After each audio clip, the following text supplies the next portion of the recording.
welcome to another edition of Nite Bigfoot Radio. It is November, what is it?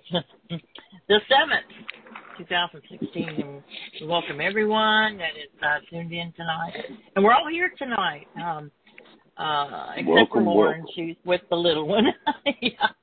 But Jeff is here. Okay, Jeff, now you have some explaining to do why you were not here last week. Well, that's easy. Last week, some people may not know, on top of everything else I do, I am a volunteer fire and rescue.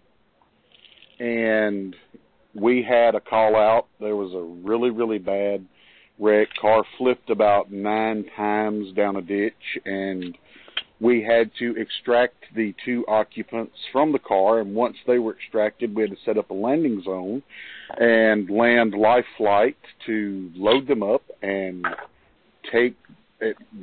Actually had to take one of the occupants by life flight.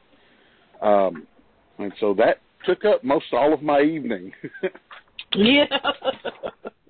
Well, I kept saying, Jeff, are you on? Jeff, are you on? Because all the guests we had on were all 903 too. So I was on 903 also, and I'm thinking, okay, which one's Jeff and which one's our guest? This was crazy. But anyway, I'm glad you're with us tonight. I sure am. And also Me with too. us tonight is, yeah, I know you'd rather have been here, and I hate you missed the show. It was really a lot of fun. It sure was. We're also here with Ricky. Hey, Ricky, how you doing? I'm here. Right. Hey, well, tell us about your weekend, Ricky. What'd you do? We went and spent the night in the Kiamishi Mountains in southeastern Oklahoma. Oh, did you have any action? No, it sounded about like a little armadillo crawled around my hammock a couple times, but nothing much. You could hear some owls. Whole bunch of owls, actually. Really? Didn't get any coyotes, though. Oh. So you hammock camped and Lauren and the baby slept in the truck, right? Yeah. Okay. I remember I managed to tear my truck up on the trails. Yeah, I heard about that. What was it you did to it? You had to be towed, didn't you?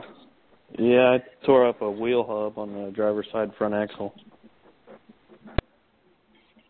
The axle bearings are gone. Oh, man. Yeah. I hate that. I sure do, but I am envious. Yeah, I'm envious, though, that y'all got to go. And all the pictures and everything. I'm like, oh. Lauren, tell you I found your spot? Found my spot where my tent was? Or what? No, where we all camped that first time we went to Hunobie. Yes. Yeah, she showed me pictures. I said, I remember that. It looks exactly like it did. It hasn't changed a bit. Oh, wow. No, the fire pit's still in the exact same place, too. Wow. It didn't rain on us, though.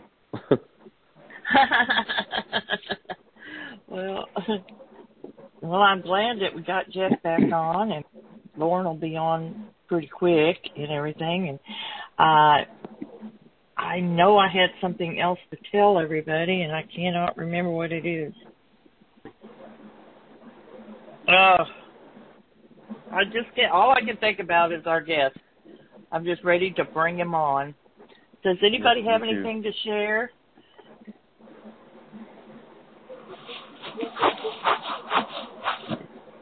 Did everybody get out there at once? Yeah, did everybody get out and vote? Going in the morning. Golly, I'll tell you what. I voted early myself. I did too, but I'll tell you, I just don't even know if I can sleep tonight. I don't know what it's going to end up being. And I'm just, Well, it's going to be easy. One person's going to go to jail, and somebody else is going to make everything all right again. If that person don't go to jail, I hope someone one old country boy takes one for the team or something. Yeah. Oh, my gracious sakes.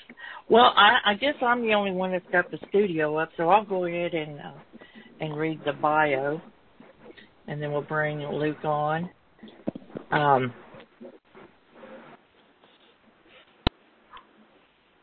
Okay, good. Okay.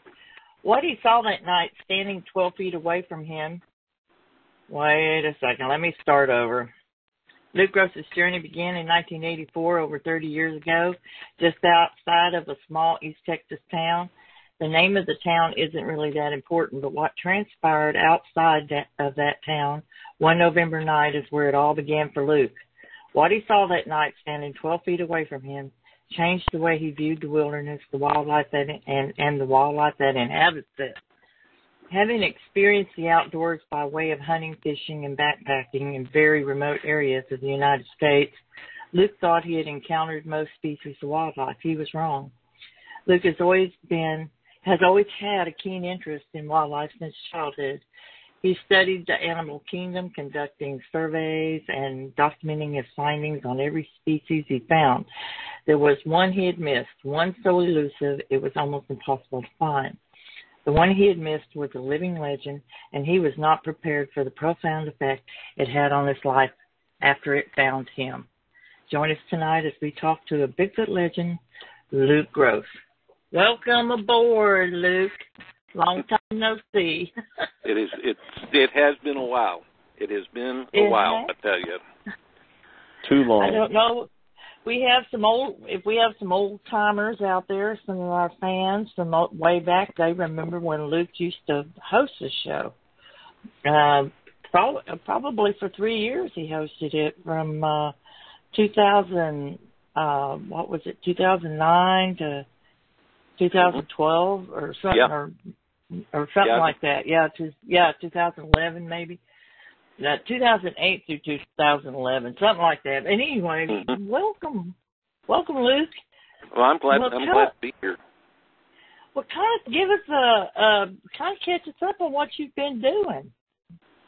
Well, it's kind of been hit and miss. Started a new company, a new business, my son and I, and have been real busy with that. But as far as research goes, I didn't. For about 3 years, I didn't have to go very far. There were some things that had transpired, and people. A lot of people have what they say to be, they come up around their homes and their houses, and that started happening to me right here in the outside of little East Texas town, close to the Sabine River. And okay, well, go ahead and tell us about that first. I know that some have heard the story, but we've got a whole new audience out there now. So right, and well, as we started, myself and several of us made a discovery, and a lot of people say, well, this is on the fringe side of research. If you stop and look at it, it's what I'm about to tell you really isn't part of fringe research. It's there's several animals out there in the wilderness that do what I'm about to tell you and that is Tina Harder started. She made a discovery of them leaving branches on the ground in different shapes and different and we started calling them syllabics, and they started moving these branches, and then Tina would start moving the branches in a certain way, and it was on, basically. We started not really communicating, but trying to understand some of these symbols. I'm not going to go into great detail about it because I don't know. It's been a while since I've spoken with him. I got away from the study because of the business, and I had to step back for a while. And you kind of gain a whole new perspective on research when you do that. When you step away. Everybody has to do that. Yeah. And I did. I did it straight, solid, for 17 years.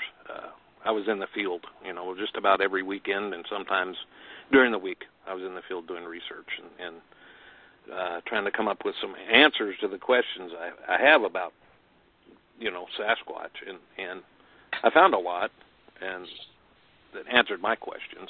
But anyway, I'll tell you what happened here at my home. I was sitting outside, and as a matter of fact, it was November, and this was about 4 years ago.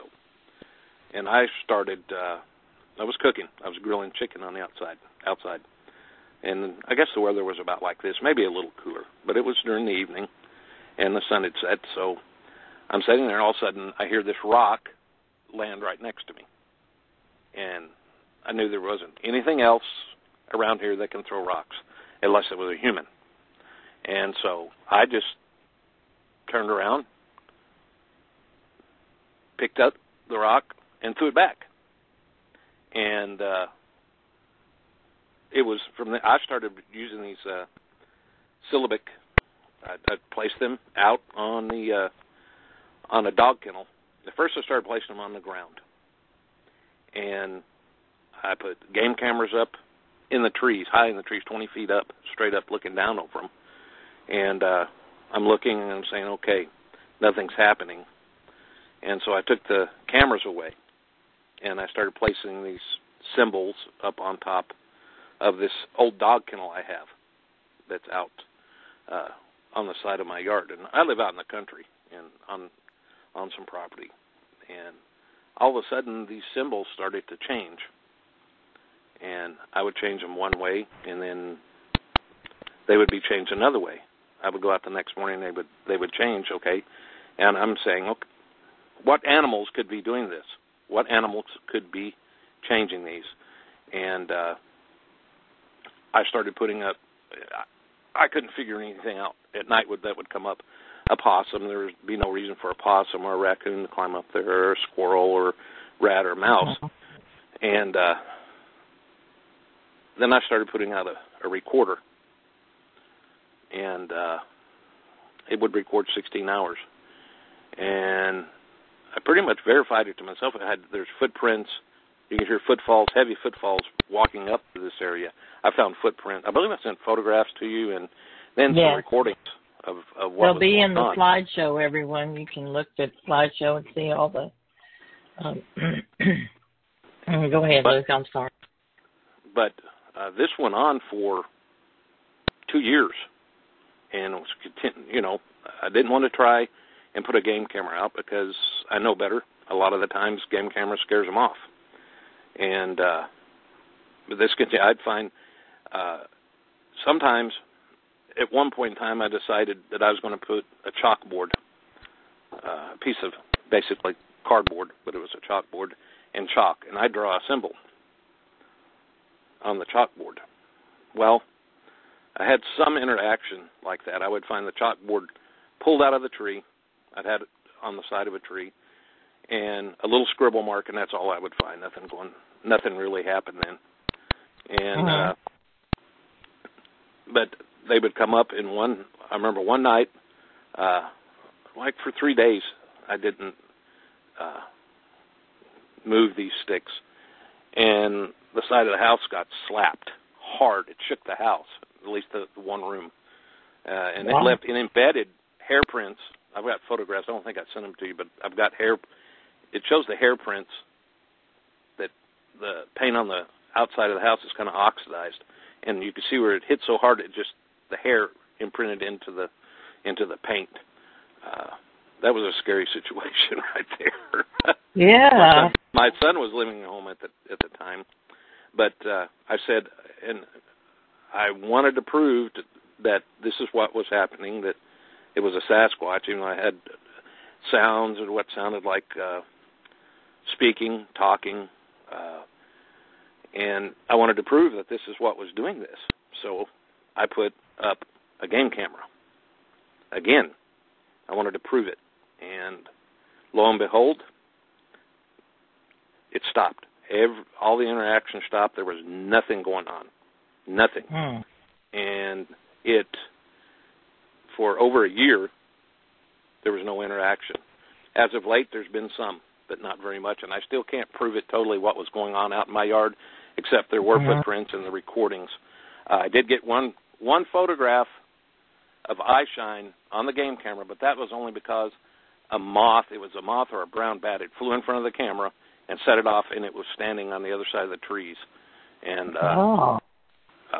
but that's all the interaction as far as recent interaction. Now, on my hunting trips, that's a different story. When I go deer hunting, I love to deer hunt. I spend a lot of time with my sons out deer hunting. And amen on that. There you go. I just want to let Ricky know. Ricky, jump in. Don't you be a wallflower now. We got you. You're not muted. Oh. Well, I can't wait until my kids are old enough to take out. It's a blast. It's a blast. It really is. But, yeah, we had, I guess it was 3 weeks ago was the first time that we went out. It was during bow season up in the one area in northeastern Texas. Let's say it's up towards Texarkana. And anyway, we were hunting, and then I rolled around, and we had a pretty good-sized camp going on, and it was time to go to bed. Of course, the younger guys stayed up later than the older guys, which was me, and and so I'm in there in bed. I'm laying there, and I said, okay, well, everything's cool, and I'm expecting something to happen because this is the place we're hunting. It's not too far from where I had one of the most a pretty scary incident took place. As a matter of fact, it's about 3 miles from there, and I'm sitting there thinking, and I don't know if anybody else that does research out there, but when you go in to an area, you can kind of sense that they're there. You got this. You can just kind of tell something's odd, something's going on. Maybe you're picking up on the lack of wildlife sounds that might be going on. No frogs or crickets or something. But anyway, we were hunting, and the boys had stayed up, and I was in there trying to go to sleep. And of course, I kept hearing the zipper unzip on the tent, zip, and it go back up. I said, okay, somebody needs to shut the light out, and let's all go to bed. So finally, everybody goes to bed. We had to get up real early the next morning, and I doze off and I go to sleep. And next thing I know, I hear a bunch of scrambling going on and rustling of sleeping bags and stuff like that. And I wake up and I said, what's going on? We heard something. I said, what'd you hear? I don't know. It was loud, though. It was really loud. I said, okay. And I said, well, I don't know what it was. I didn't hear it. And then so I go to sleep, and I guess the boys finally get to sleep. And I go out the next morning. It's pitch black dark going through these woods, and then go do the morning hunt, and then walking back in, and probably about 50 yards from camp where I went in at, there was this tree that was out in the middle, a fresh tree, no other deadfall around it, no other trees had fallen on it. It was twisted and completely broken over. And I'm sitting there going, yep, that's what them boys heard last night. And it was fresh. I think it was a hawthorn is what it was, and it was just twisted and broken over. And I said, okay, I know what that was. And I went back and told them, and they said, oh, my oldest boy, he's sitting there. Well, both my boys are sitting there. Dad, let's not start talking about it. Let's please, not out here. We're the only ones here. Please, let's not go there tonight. And then one of their friends was sitting there, and he said, well, let's go there. I want to hear all these stories. I've heard all about this. I want to hear them from you. And there's always one in every group. Yep. And I started telling the stories, and oh my goodness, this by the time I was done, this kid was he's my grandson. He was 21. He's turning around, looking over his shoulder at every little sound, and I'm going, it's all right. It'll be all right, But he was interested, and then another night. This was 2 weeks ago. We was there, and it was last weekend. I'm sorry.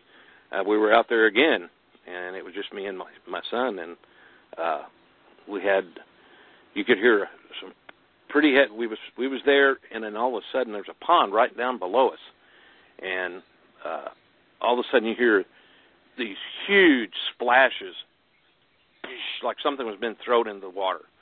And, you know, I'm sitting there analyzing the sound. I'm going, okay, what's this? What is it? Okay, are these hogs hitting the water or something being thrown in the water? And I never could put my finger on it, but my son found out what a gray fox sounds like. He told me he'd never heard a gray fox before. Scared him half to death. He's sitting there, he's going, Dad, it's a sound. And they were calling back and forth to one another, and I'm going, why don't you get on your phone and look up a gray fox? And he said, yeah, that's it. That's a sound I heard. I said, okay, so it wasn't a Bigfoot. See, he'd seen one before, and he was 12 when he seen it. It scared him half to death. And that was in the area it was the same place I had my first sighting, is where he had his first sighting. And that was scary for him. So he says, Dad, I'm not going to be out here too much past sundown. I'm not hunting. I'm coming in. I said, all right.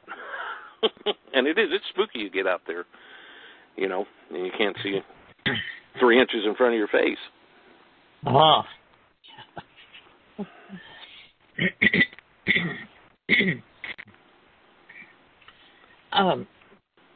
Luke, can you tell us about, I noticed that you put on there on your slideshow, you put on that big stand, the observation stand that y'all put up down on the Sabine, you know. Was that on the Sabine where that was? And that was on the Sulphur is where that was.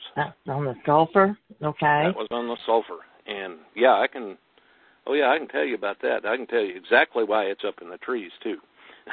And not on the ground. Okay. My son, he knew one of his friends at school, and they were talking, and he found out his friend's dad was into research. And he said, Dad, you need to meet this guy. I said, all right. So my son set up the meeting, and we all got together and found out he lived about a quarter of a mile from me. And we started talking. He says, I want you to go to this area with me. I said, okay. And just look at it and check it out and tell me what you see. And he told me some of the stories that had been coming out of the area. And so we agreed to go down there. And so we went in. My first trip down there was just amazing.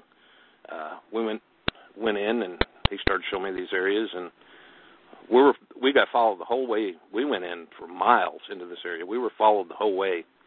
You could hear birds. It would kick ducks up. It scare the ducks up, and you can hear it doing what I call a huff sound. It huffs out, you know, and now pigs will do that too, but this is a lot deeper and a lot more area than a big pig. But it followed us the whole way through, and then it wasn't there on the way back. But then the second trip I went down there, it was in April. This was 2006, I believe. Anyway, we went back in, and he showed me some more stuff, and we were walking around. He said, hey, you want to stay the night down in here tonight? I looked at him. I said, I really didn't come prepared to stay the night down here. I said, at the base camp, I'd stay, but and I finally said, well, he really hadn't had a good introduction to Sasquatch, hadn't had a good encounter with one. I said, well, let's go down there and let him meet one face to face. So I did bring some berries. I always pick wild dewberries and freeze them for research, and then honey, take honey out and burn honey in the area. Well, we did that one night. It was pitch black, and the sun had set, and we remember facing the east, and we had our camp chairs there. And you have to understand this, it's a long boat ride to where you just get off the river then you hike in for a long ways. But I remember sitting there in our camp chairs, the honey's burning. The only light there is off the sterno can burning under the honey. And so we're sitting there, and all of a sudden, from the east, we hear these 4 long calls, just woo, one right after another. and boy, everybody, you hear the nylon in the camp chairs are going zip, zip, zip, moving around because everybody's, holy crap, something. I said, yeah, something's fixing to go down. And all of a sudden we hear something coming through the brush, and it was under 20 yards from us. And the guy that took me down there, he said, I'm going to turn the spotlight on. I said, don't you dare turn the spotlight on. Don't do it. And he didn't. And it moved past us. And we'd been sitting there, I guess it was about 10 minutes. And then out of nowhere from the northwest, this roar came out. And it sounded like a T-Rex and King Kong. I'm talking the giant version of King Kong and a giant T-Rex. This roar came out of the woods. And you could feel it. It reverberated, and it was so loud. And I'm sitting there being Mr. Analytical. I'm analyzing this roar. I'm saying, okay, how aggressive is it? Oh, it's a roar, damn it. It's aggressive. It's time to leave the woods. And we finally did leave the woods, but it was bad enough. It just unnerved you. Everybody was unnerved, and one of the guy's wife that was there, she's sitting there, what's that? What's that? And I said, that's a Bigfoot, and it's a pissed off Bigfoot, because we was in the area. It was one of their. I'm going to say it's probably one of their last strongholds in that area, and we were right in the middle of it. And I don't think this one appreciated it. Anyway, so we leave the equipment. We take the spotlights. It looked like a UFO going through the woods, all these spotlights shining around through the woods. It was just, I'm sure if there was any bystanders in the distance that seen it, they swear they seen a UFO down in the woods that night. But, we start hiking out of this area, and we got to make it back to the river. And I step in a hole, and I sprain my ankle, and I hit the ground. Boom. And so the guy taking point, he turned around back to help me up, and I'm looking at my son, and he's pointing. He says, are you hearing this? Are you hearing this? And you hear these trees, these saplings, getting uprooted and been thrown to the side coming at us. But it never got real close, but you hear it. This thing storm-trooped us all the way out of the woods, back into the boat, and we made it to the boat, and we left the area. And I told him Holy that night. Cow. I told him that night. I said, if we're going to research this area, it's going to be up in the trees.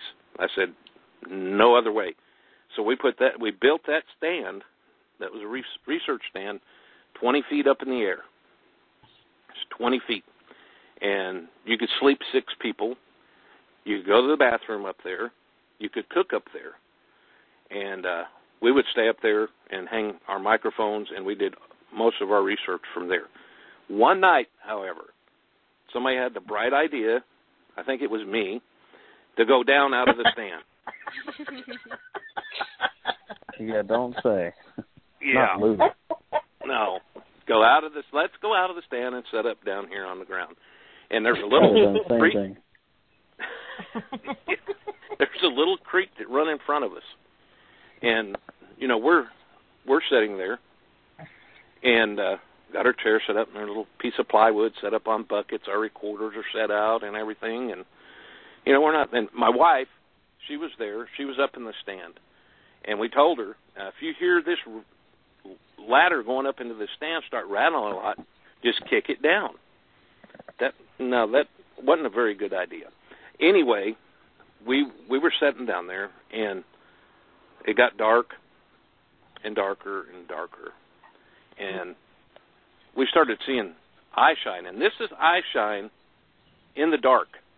It's not glowing, but it's like a cat's eyes gathering all the light and reflecting back, kind of a milky white color, pacing, watching us on the other side of this creek, back and forth. And we're watching this.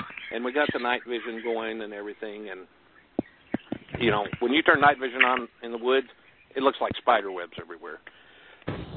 So no clear shot. So all of a sudden we're sitting there, and every one of us, there was 4 of us, and every one of us at the same time said, we got to go up now. We didn't know what was going on, but it was like, we got to go now.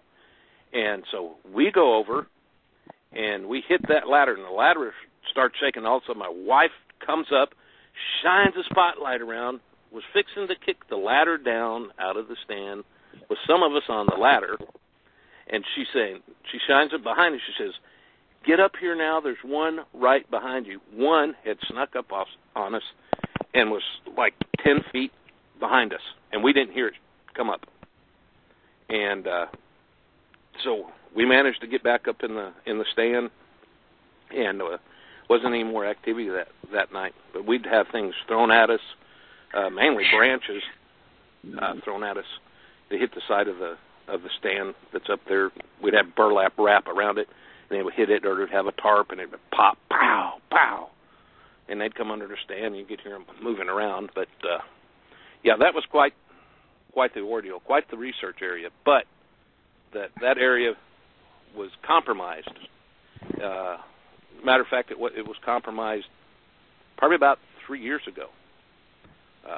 There was a set of footprints found in this area, and a lot of footprints were found, and it became public, and several other research. See, at this point in time, it was not with a research group or researchers with anybody. It was all independent research. And when I started seeing photographs of research groups there around the footprints thing, I said, this area is done.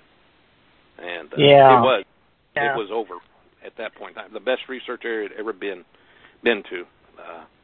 And actually, that's where we first started seeing. No, it was with you, Lori. We was down in one area we went to years and years ago. Started seeing these branches on the ground. Oh, yeah. And yeah. They look like a nest. Yeah. Right. Is that what you're talking about? It looked like some kind of weird nest. Yeah. Those showed up.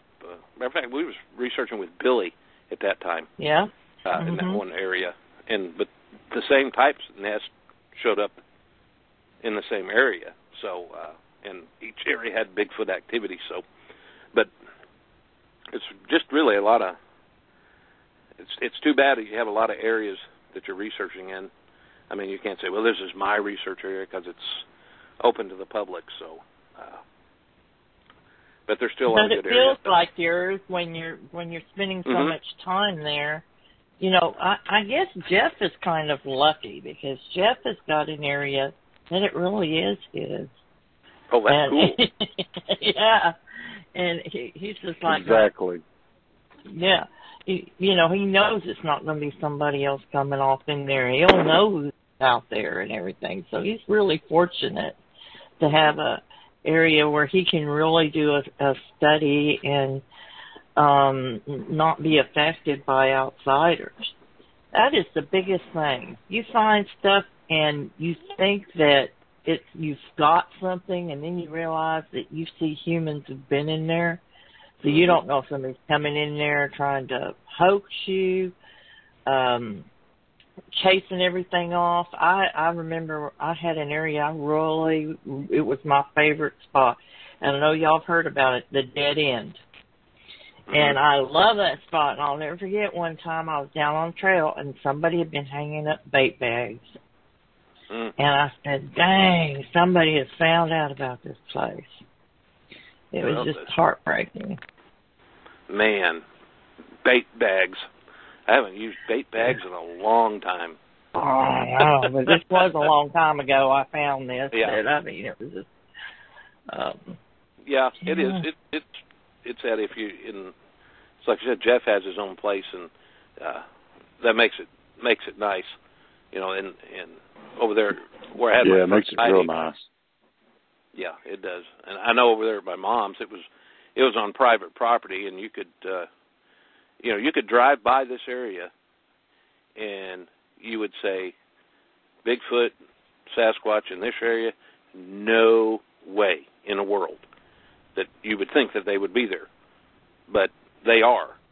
They seem to have managed to find a niche to live in, and it doesn't take a lot. If there's if there's food and if there's water available to them, they can live just in an area, like little beltways of woods around these streams, that might be an eighth of a mile wide. They'll use those to travel and hunt, and they might flow from. I know they flow. A lot of them flow from the Sulphur River all the way down to the Sabine River. These little beltways of woods and streams, and they use those to go back and forth. I mean, we've had sightings in one area, and then you have sightings of the same description in another area, and so it's like the footprints I found. I found one set of footprints in an area you wouldn't think Sasquatch would be, but I found the same exact footprint 73.8 miles away. It's the same identical track, and that's because there are toes missing off of the foot.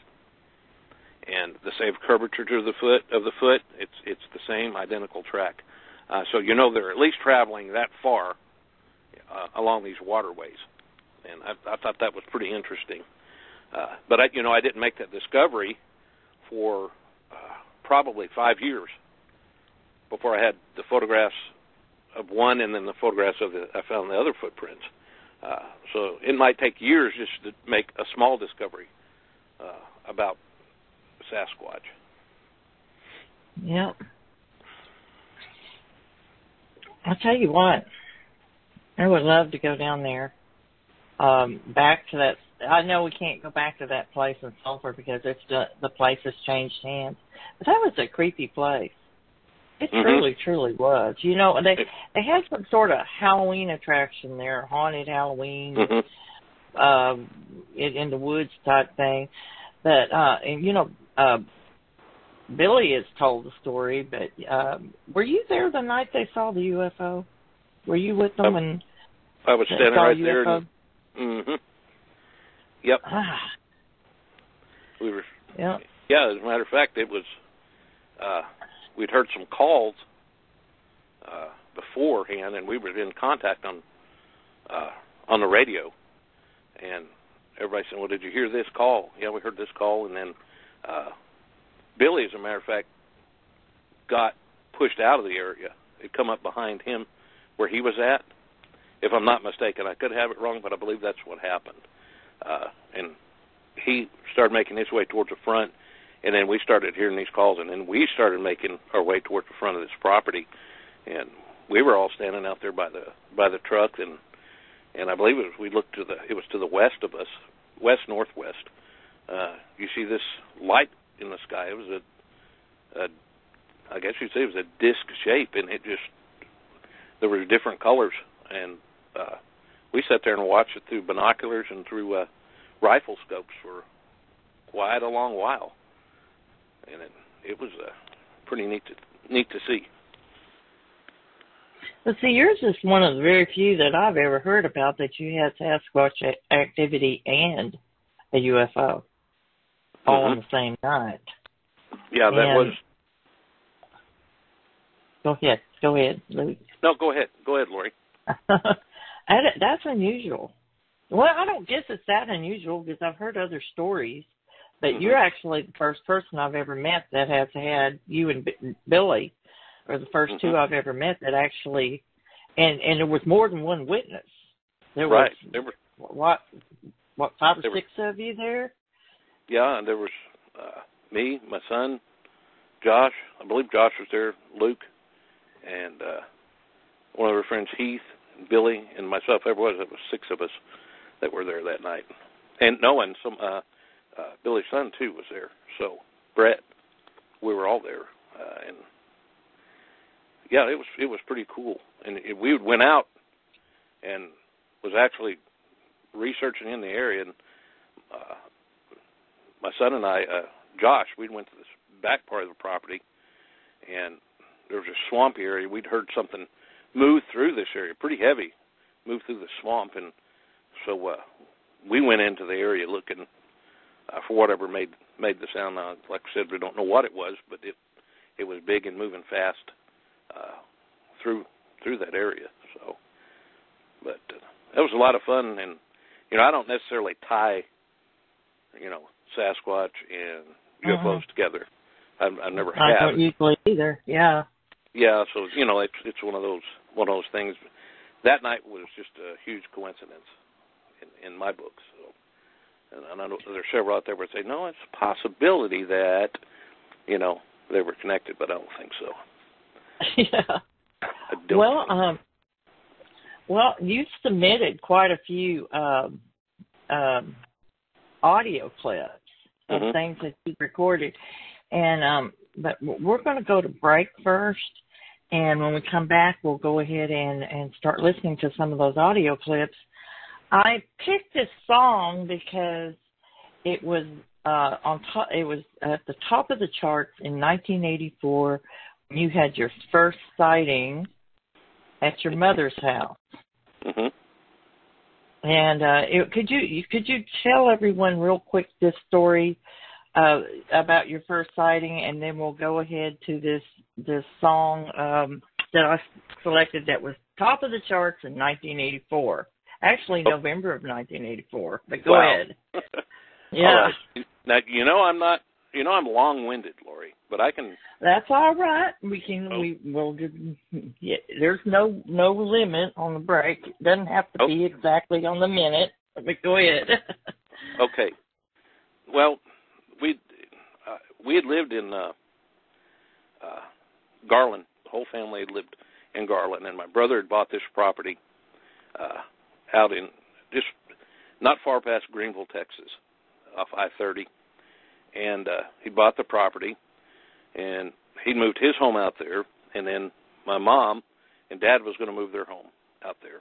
Well, my dad had passed away on a visit to Garland, and so but my mom wound up moving out there. Well, she bought a mobile home, and I guess it was about 100 yards from my brother's mobile home, and her mobile home was close to a fence line, and she had an outside light put up, a vapor light, and she had about 15 cats at one point in time, and she fed all these cats on the front porch. So all the food was out there, and I remember my wife and I had come out to visit. It was in November, and we usually spent the weekend with her, with my mom, and so my wife and daughter, they had went to bed, and we were sitting up watching TV, and I was sitting on the floor next to my mom. She was in her recliner, and we were watching TV, and she had her front door open. Well, on the mobile home, you had a glass door on the outside, and then you could open your inside door. The weather was about like it is now, real nice, so we had the front door open and watching TV, and then all of a sudden my mom, she reaches over, and she taps me on my shoulder, and she kind of points it towards the door, and I kind of lean over and I look, and as soon as I lean over, there was something standing with its side to us on the front porch, and all of a sudden it moves, and it turns, and it stops directly in front of the door, and I don't know how wide the door is, 3 feet maybe, if that, but it completely blocked out what was behind it. It covered the whole door, and it kind of did a little sway, turned, and stepped off the porch. And while it was doing that, I was scooting backwards, putting rug burns on my butt away from the door. And this was 12 feet away. And my mom, she's sitting there, she has her mouth up over her hand over her mouth, like this, and I'm sitting there, oh my gosh, and that moment right there is when I decided I had not seen every species of wildlife that was out there, at least indigenous to the United States. Wow. That's when it all started, and it took me about 5 minutes gathering up courage up. I kind of opened the door, and there wasn't anything going on, but the activity level stayed active for the whole time my mom lived there. They would throw rocks at her. When she first moved, it was moving in. They traveled down the fence row. And I had a sighting there in 2000, again, after we'd moved our home out there to the same property. And I was coming home from my mom's house one night, And my brother had a little dog named Feisty, little old Chihuahua-looking dog. She's at my mom's house on the front porch, and so I left to go home. And as I started walking, I heard this sound coming over from across the road, and it was a swishing sound. Whoosh, whoosh. And I found what I've heard, when they're moving through an area, you hear this swishing sound like they're pushing stuff out of the way. And I stopped behind the cedar tree, and I stepped to the side, and all of a sudden it walks right under the light on the other side of the fence. It's plain as day, you could see it. And it stopped and kind of turned with its back to me and looked one way and then looked the next and then kept walking. And I took note of the tree. It was the coolest thing. I wasn't afraid. I wasn't scared. It was just an observation, the best observation I ever made. It was just calm, cool, and collected, and took note of every detail I possibly could. And what caught my attention was the back muscles. The muscles on the back were incredible. It was, you hear them saying hunchback, or some people describe them, they have a backpack on their back. Well, at that moment, I figured that what they were seeing were muscles on the back. Incredible sighting that I had then. But that's what happened there. I told you about the first sighting, and then another one. So. Awesome. Thank you for sharing that with us. And we'll be back in a moment. Luke, this song is for you. And we'll be right back. Okay, welcome back to Night Callers Bigfoot Radio. Our guest tonight is Luke Gross, Texas Bigfoot researcher and old friend, and used to be a host on our show 4 years ago. And we had a funny deal. Lauren got kicked out. She put this real weird name up, and I thought it was a crank caller, and all the while it was Lauren. So, Lauren, say hello to Luke. You hadn't said hello to him yet.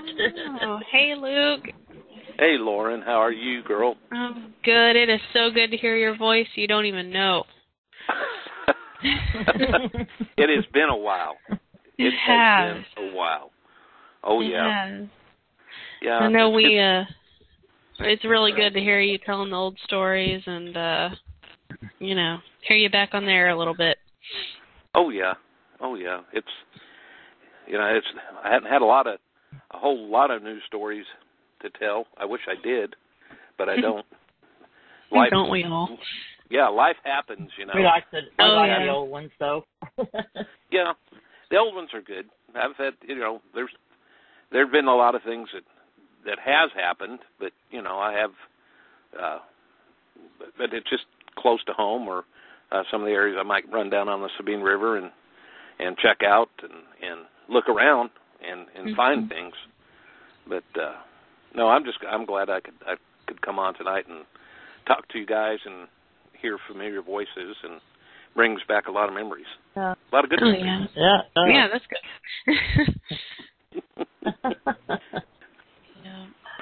Well, yes, indeed. Which one would you like us to play first?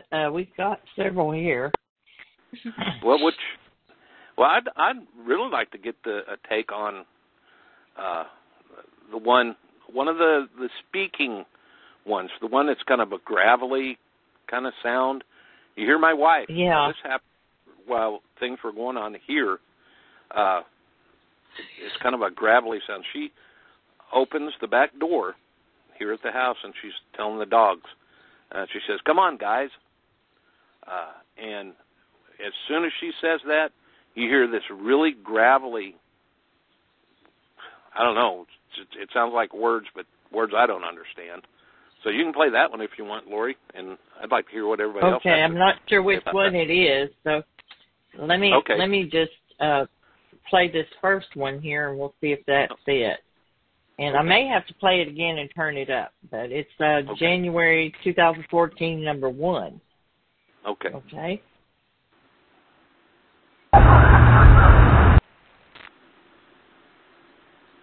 Wow, that was real quick. Let's see. That was quick. Yeah, I don't know.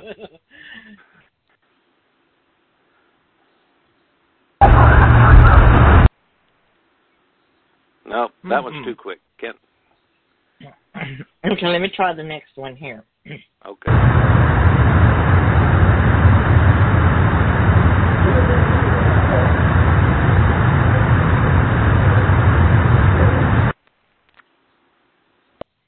Let me try turning it up. I think there's something in there, and let me try it again.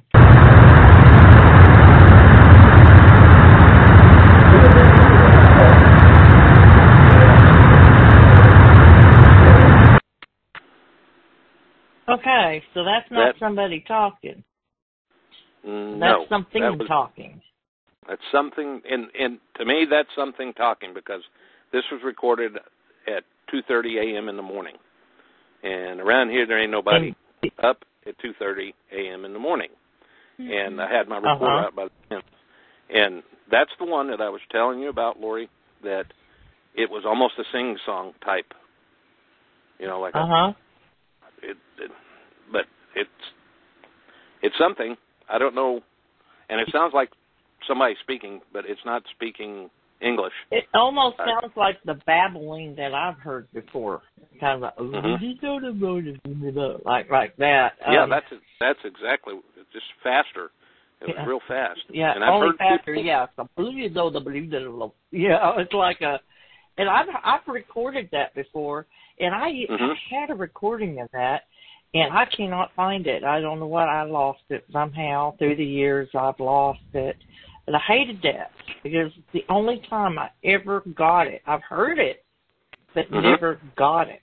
And let's play that one more time. Just one more time, so everybody can hear it again.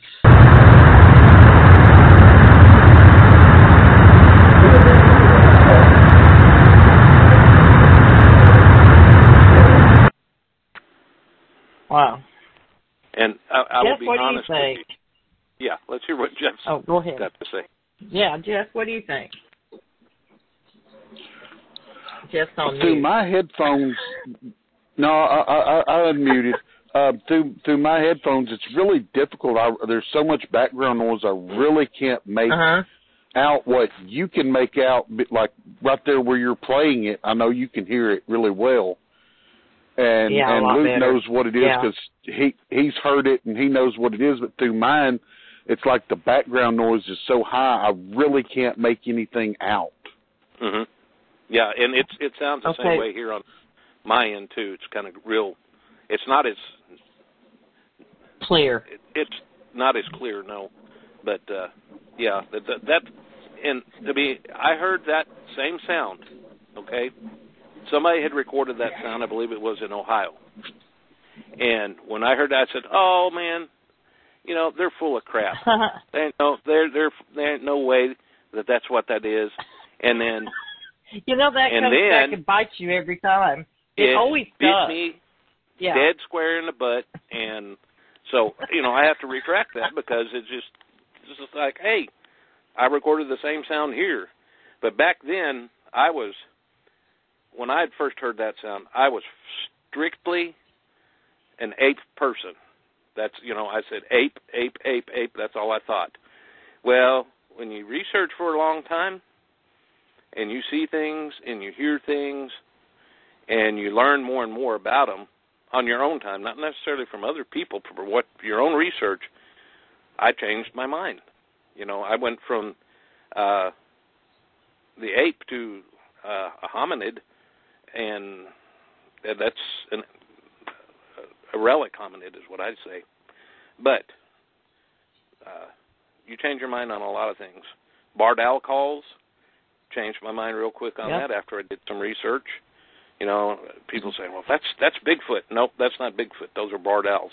And somebody finally recorded the sound, not saying that they don't mimic other animals, because I believe they do mimic other animals. But on the barred owl, somebody from Illinois finally recorded these barred owls making that sound. And they proved that, no, these are barred owl calls. You hear plenty of those where we're deer hunting, that's for sure. And it's just like the barred owl scream. When I first heard a barred owl scream, I thought it was Bigfoot. And everybody in my group thought it was Bigfoot.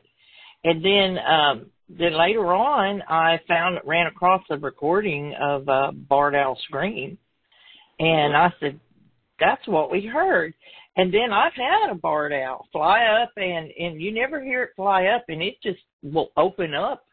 It will scare the fire out of you because you don't. Yep. It doesn't ever do a hoot hoot or a hoo hoo hoo hoo. It don't do anything like that. It'll just fly up and go. And I bet Jeff could do a perfect barred owl scream. Can you do a barred owl scream, Jeff? I do pretty. I do them very, very, very well. A barred owl scream. Let's hear it. Can you do it? Can you do it for us? Oh no! If I did that, every dog in my house would start barking, and we would never get them to shut up. You guys know how bad they are when they start barking, and when they start, it's like nothing I do will get them to stop. It's like 101 Dalmatians over there. Yes, I have all my babies, and just rescued a new baby I was appearing at a Comic-Con this last weekend and rescued another baby puppy while I was there, and so now I have yet another dog.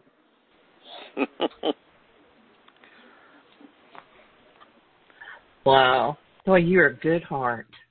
That's a good thing. It really is. Okay. I'm just a pushover. Another one here. Oh, that's all right. I love dogs. I do. I love dogs. If I could have a bunch of dogs, I say that, but I can't do it.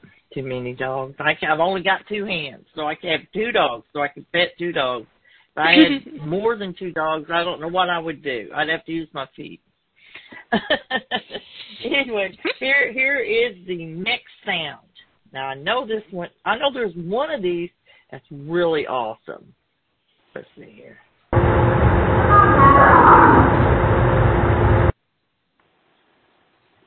That might have been the one. That was the one, but I know on the phone it sounds it's pretty garbled. But that was one. Let me try turning it down a little bit and try it. Okay. Yeah, that's the one.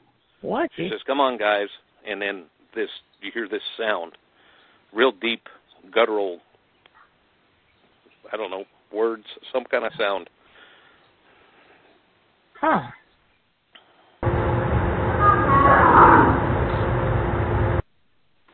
Wow. I don't even know how to begin to describe what that could be. And I'm pretty good with sounds. You know, I had to learn all the sounds, and that's like rule number 1 of being a Bigfoot researcher. You have to learn what kind of animals are out there. Yep. And I'll never forget that one time I had something weird. I didn't know what it was. I just knew it had to be Bigfoot related. And I was asking, I think it was on a show. I played it and I asked, does anyone know what this is? And somebody notified me and says, that is blue herons. And so I looked up blue herons, and that's what it was. But they can make the weirdest sound you ever heard. I mean, and they're just like watchdogs too. If you've got something coming up, they'll all sound off. They're like they set up, they'll just sound off.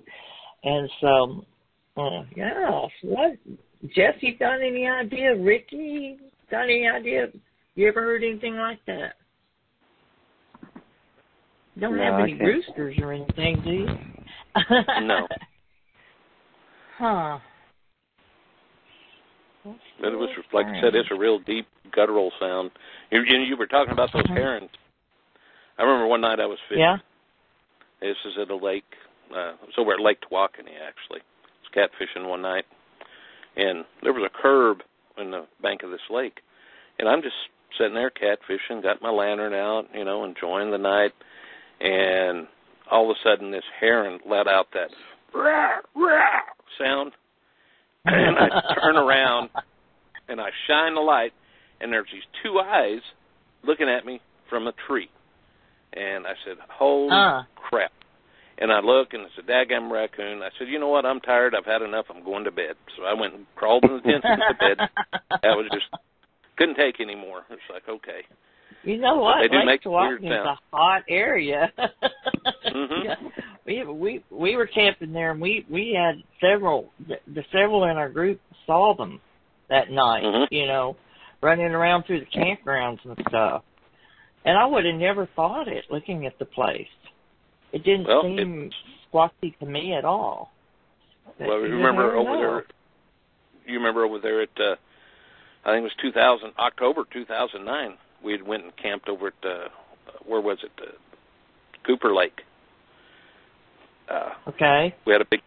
Was that the place that had the tornado, or one of them had a tornado? We were there, and we had tornado, and yeah. No, that was another. It was.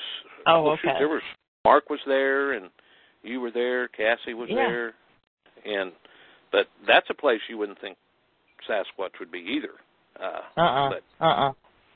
But they're there, and it just. I know we'd go down over on the equestrian trail, and I took several people out there, and they've had their first encounter there, and just like I said, they've carved out a niche, and they can live in a lot of different places.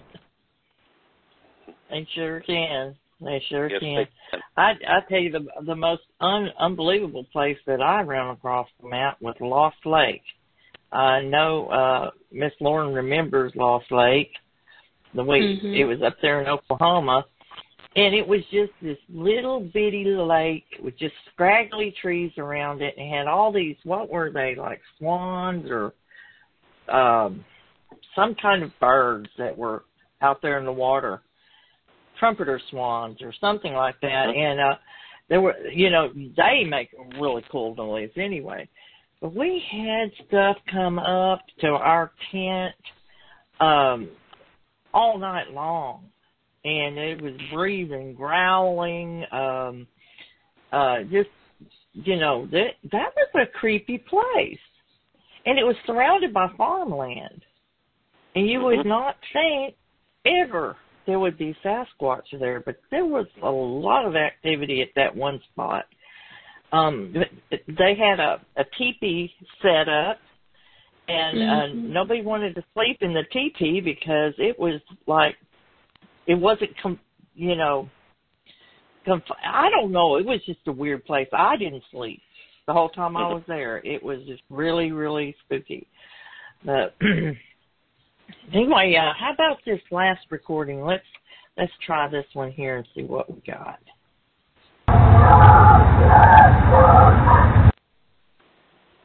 Wow. I don't know what that was.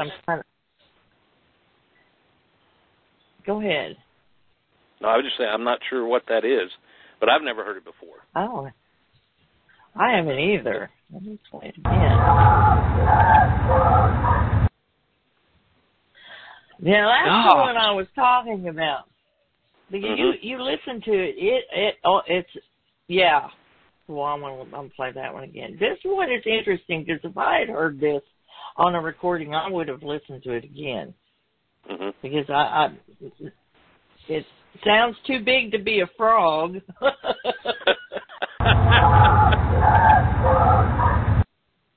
Yeah, that creeps me out like it's more saying and more. Something. That creeps me out more and more every time you play it. Like, that is just freaking creepy. One more time. Okay.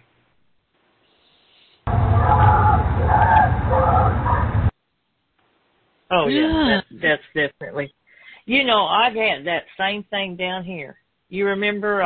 It sounded like it was chanting. We were down here on the Angelina River, and we were recording it, and it sounded like you could hear it walking through the water. And then when it got it close to the car, where we had the bionic ear set up on top of the car, and we were in the car, we recorded it chanting. It's like this it was like doing that. Exactly. That was one of the... Very similar. I remember that. And that was definitely weird. Yeah, you're right. I remember you. You're talking about the one, yeah. Yeah. And what really was freaky was I got the same thing over here one night. I was recording out of my bathroom window and got it here, and I said, well, of course, I'm not that far from the Angelina here. So, wow. But what do you think about that, Jeff? Are you on mute, Jeff? I'm always on mute. And I say lots of good and witty things on mute. You just don't know. Well, I'm handing it over to you, Jeff. Here's what do you think about that? Here's the way I approach it. You'll never be able to say what any of those sounds is definitively, but you can say what they're not. Right.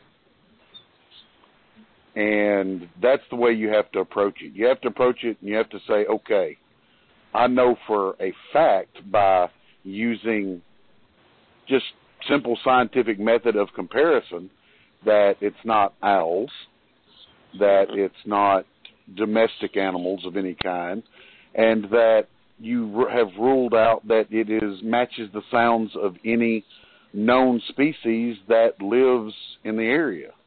Right. So once you've done that, you've narrowed yourself down to two possibilities. It's either going to be a human being making noises, and which, if you were somewhere where that was not a likely possibility, then it has to be a little bit more, what I want to say here, a little bit more unique answer. Then you can start delving into is it what I'm looking for? And you file those away. You know, those are really interesting sounds. You file them away.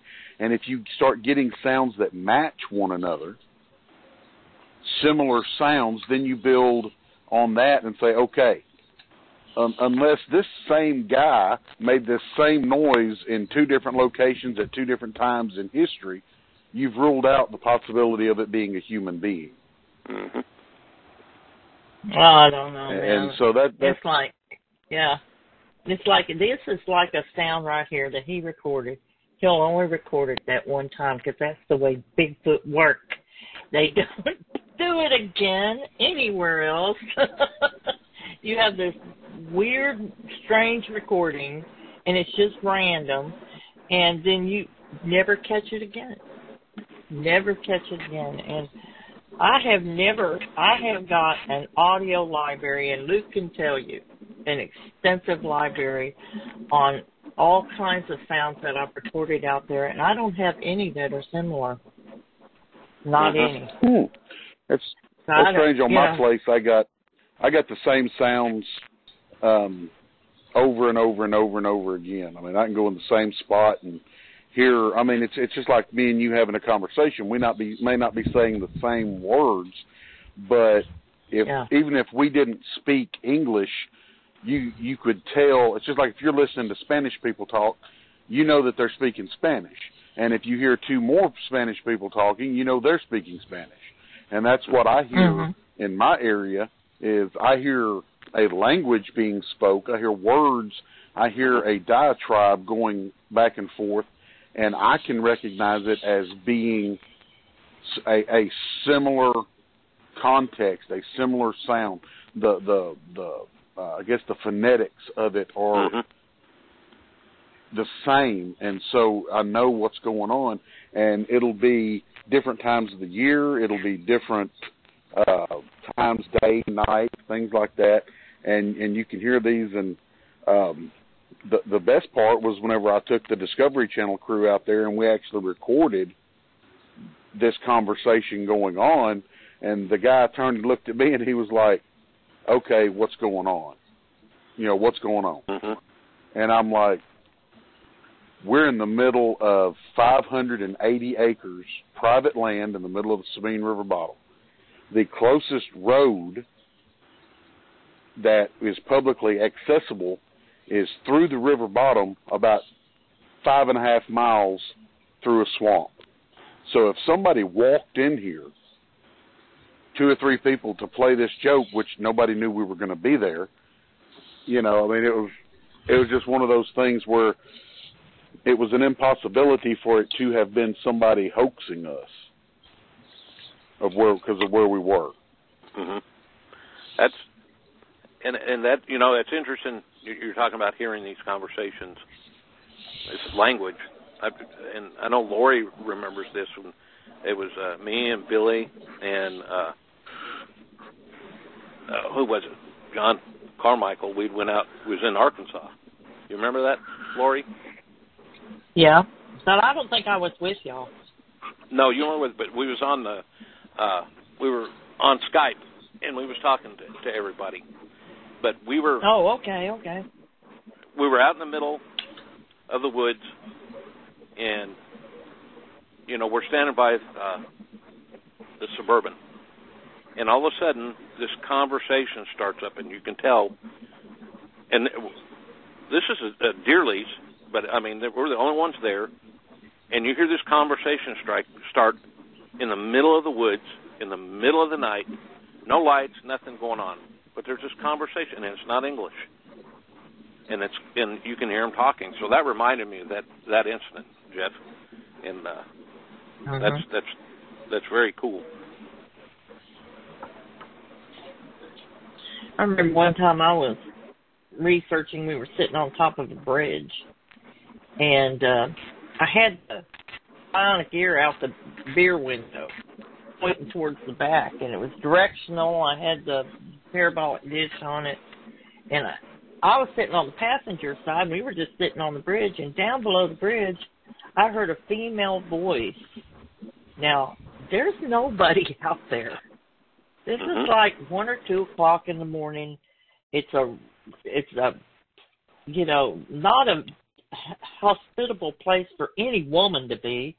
But I heard a female voice from down below the bridge. Now, of course, it could have been a ghost or something, but it was a female voice speaking in a language I did not know.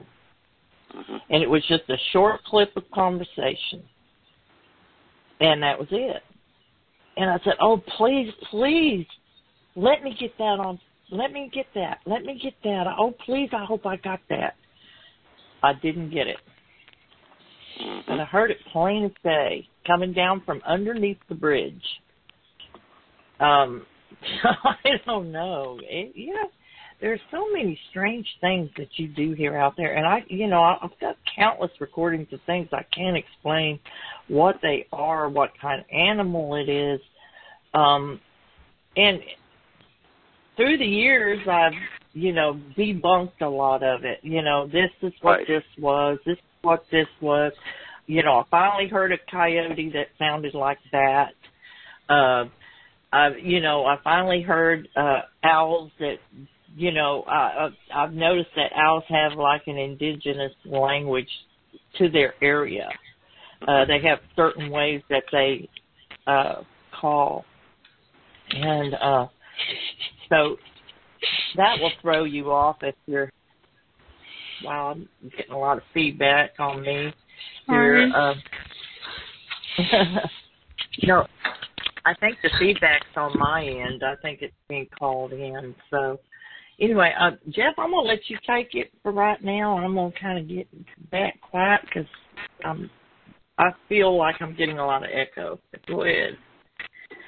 Go ahead, Jeff.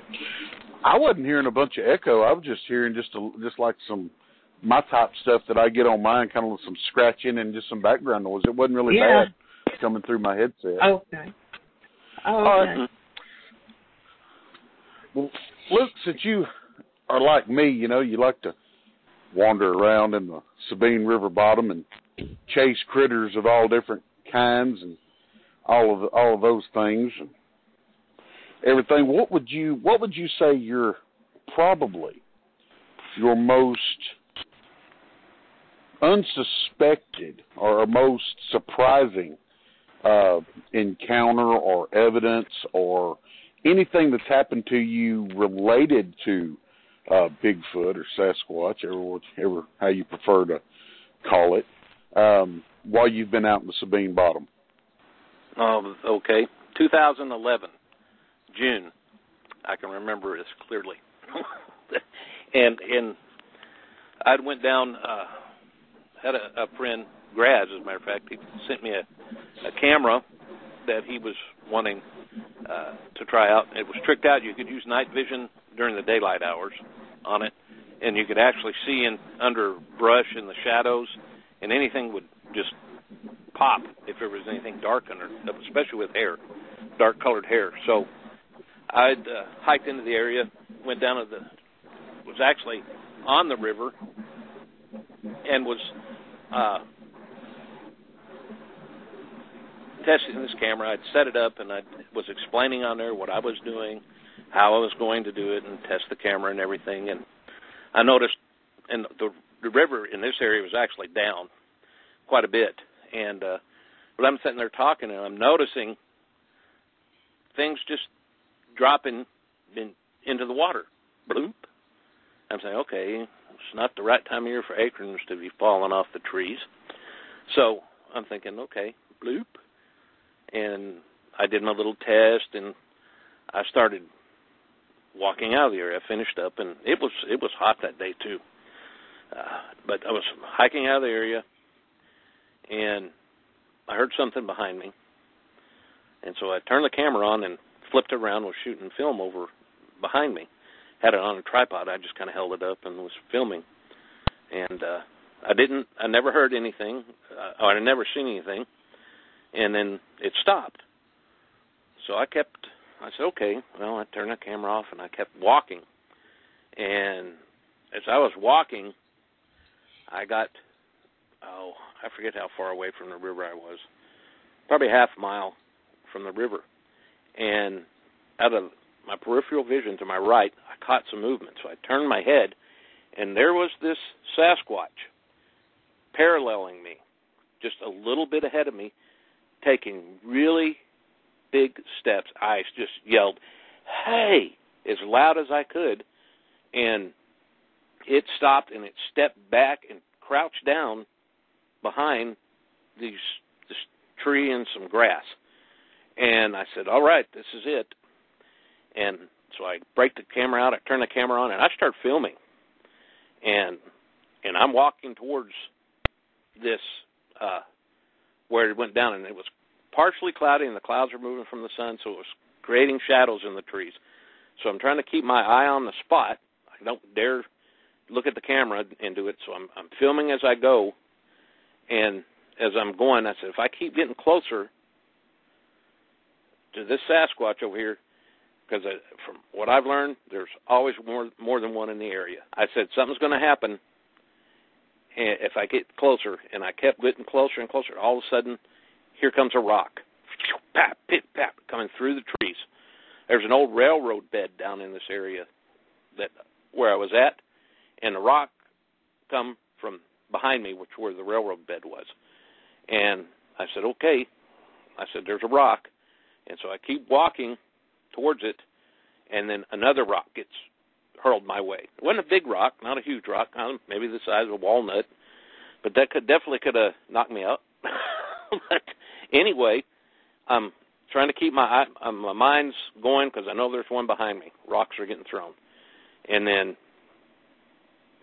then we had, I kept going, and then shadows moved in, the clouds moved in, and I lost my spot where it was. But I got it on film. I got it when it stood up and it was down behind the brush.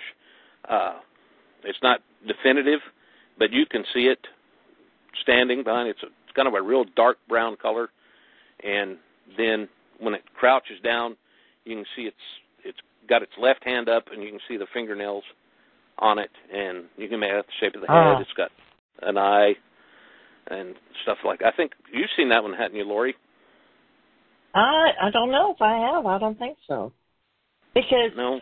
You think about it, June 2011, the show went down. And then for right. like several years, we didn't even talk or anything. I mean, we just Yeah. kind of fell out of touch. And so, no, I don't think I've seen that one. Yeah. You're holding out on me. and then I got a picture of that. I got a photograph, and I discovered it in I think it was 5 years after the fact that I'd actually gotten a photograph of a young one. It was on. You've seen this photograph, the young one hanging on the side of the tree, and it was fairly close. And I blew the picture up. It's pretty good. You can see the little eye shine coming off the eyes and stuff. But the one on the Sabine River, that one right there, and I've had a lot of happen up on the Sulphur River too. And but that was around here. Then we had a really good encounter up by Hallsville, and that was at a cemetery. And Billy Simmons was there, my wife was there, and there were 11 people there that night.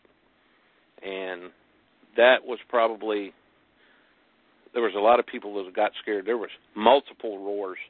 But we went up there to do that little conference up there. It was this real small gathering of people, and we was speaking there. And somebody said, well, let's go do some ghost research out at this cemetery. So we went out there, and there supposedly had been some Bigfoot reports. Well, there's more than one out there. And we had pecans thrown at us, roars. Actually, in the end, the game warden showed up. Somebody had called the game warden after something large had gotten hit on the road. Boom. And then the game warden showed up with the sheriff. Yeah, something. It was bad. It was so bad. One of the people that was there was so scared they were just catatonic, basically. It was really scary. Really, really scary. And I remember the moon. The moon wasn't quite full. I don't remember what phase it was, but it's one of the few nights that I've seen activity when the moon's fuller. Most of the activity I've had is when it's pitch dark. And exactly. That's the same way with me. It's like nothing happens on a full moon. Nothing. Well, I don't know. I take that back. You know, there was that August incident, and there was a moon that night, cloudy moon. But, well, hey, Luke, you know what? We're at the end of our time. Wow. We're at the end of the show. I know. That flew by. That was really too quick. did. I know. That was too We're quick. going to have part yes, 2. It did. Yeah, that's. We're going to have part 2, no doubt. Totally agree. I've had part so much 2, fun. maybe even part 3. It's cool. We need to. We actually just need to get together and go catch some of those catfish and swap stories. Heck yeah, that's what I'm talking about. Live in the field while y'all are out there. Yeah, that would be a lot of fun. We might have to do that. Yeah, that would be fun. Absolutely. So we could just take a little you recorder and just set it in the boat, and we can just fish and. I'm inviting myself over here. Absolutely. No. He always does that. He always invites the guys, you know, but oh well. Yeah, but that, you know, it's been too long, and I appreciate you guys having me on, and I have thoroughly enjoyed this. I really have. I know, we did too, because we have missed you. We have really missed you. You've been hiding out in that sheetrock business, or what is it? Are you in sheetrock business now? No, I'm in the sheetrock, except I do the finishing. Here they call it table bed work. So floating. What? Apparently his float, business is doing very well. He's too busy to do anything else. So I hope you can get away and hang out with some of us. We'd love that. Yeah, that would be fun. That would be a lot of fun. Absolutely. Well, next week we've got Adam Tomlinson with the Shadow People. So that'll be an interesting show. And Luke, I just want to tell you thank you so much for coming on. It was great having you. And we're going to have you back. We're going to have you back because we barely touched on it, so we'd love to have you back. Oh, yeah, definitely. Be glad to. Awesome. Thank you again for coming on. We missed you. Okay, same here, guys. All right. Okay, well, we're going to roll on out of here, and everybody say good night and have a great evening, y'all. Good night. All right, good night.